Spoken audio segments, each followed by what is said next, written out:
have to get really close for this. We're live, Dr. Emer. Hey guys, it's Dr. Emer. We are now on part 3, which is our laser portion. And we're doing deep FX, or this is called Ultrapulse Laser. For my patient that has kind of, like I said, that diffuse area of scarring on her cheeks. How are you doing in pain? I'm good. You're okay? Okay. Yeah. So we are now doing very meticulously, I'm stacking the independent, let me do this, turn all the way, I mean, with your head, yeah, perfect, that's okay. Very meticulously, we're monitoring where I place these threads. Now, the thing about the deep laser or deep FX is it's very narrow, so the energy isn't as painful as a superficial laser, but they're very small, so you can't do a ton of energy if you go really deep. So it has to be like very low density, but the energy is really high and deep. So that's what we're doing, and we're keeping it low because of her skin type. I don't want to harm her skin type. So typically it's about somewhere between a 10 and a 20% density for a global area. Here we're doing a 10% density. And you guys can see we're meticulously going over the area. And all these little channels that are being created will build collagen to remodel her scars. They will help enhance the bellicle, and the subcision, everything will combine to give a better outcome.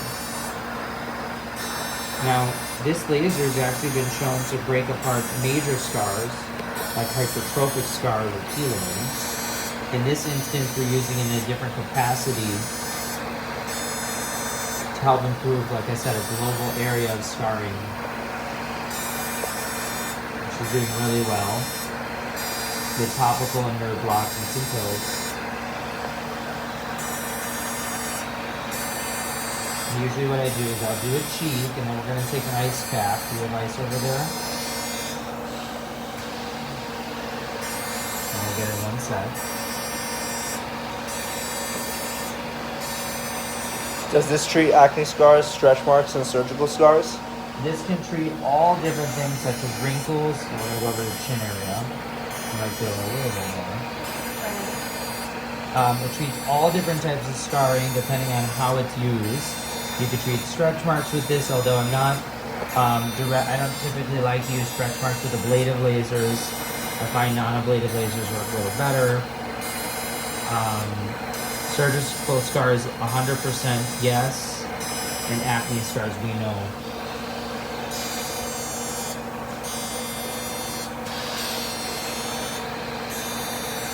So you guys see those little dots right there? That's the pattern on the skin. That's all been ablated, it's fractionated. So now what we're gonna do, hold with your right hand, right here in your cheek. You're gonna hold a cooling pad, perfect. Now I want you to just turn all the way, lift your head, turn to the right, good, just like that. And we're gonna continue now on this side. This does increase the downtime a little bit. By how long? We never really know for sure. Usually 1 to 3 days. It's not really the downtime necessarily, it's just that area is a little bit longer to heal. And a little bit more red. The chin area? No, just the area that I'm doing this treatment on. Okay. Yeah, in general. Is she at risk for post-inflammatory hyperpigmentation with this laser? We talked about it. All ablative lasers and non-ablative puts you at risk for post-inflammatory hyperpigmentation, prolonged redness, additional scarring, discoloration, etc. That's why you gotta make sure you go to somebody who can at least decrease the risk. We've pre-treated with Cosmolon, and we have aggressive protocol post-treatment. It's very important to follow. I know people think, it's a big investment to take care of yourself. I always tell people, you can go to the gym, but if you don't take supplements or eat well, you don't get the same results. So if we're getting a laser, you gotta do the skincare. It's like doing your supplements and your diet plan in the gym.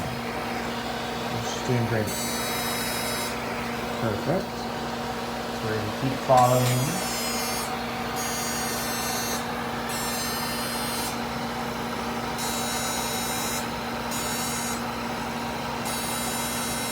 And we're just trying, this is our deep remodeling, you guys. Is this the strongest treatment? This is the deepest and strongest laser for the deep laser that exists. It's actually the one the government uses for patients that have burns or scars after being in war. And this has been the gold standard laser company for years. And still nobody's beat it yet. Although there's a lot of companies out there, and you guys know I do a lot of fractional laser. It's a different company, but that's an erbium laser. That's different than this, which is what you would do in your follow-up future treatments. If you don't want to do as much aggressive ablative laser all the time. Can we use this treatment to remove melasma? This is not for melasma. Super important. These lasers are not for that type of pigmentation. You could severely worsen the melasma. I will show you guys actually in the next couple days before and after of a patient of mine that was burned who came in from Germany. Same scenario. We were able to fix it, thank God. But she's doing great. So we're going to finish up now the deep FX.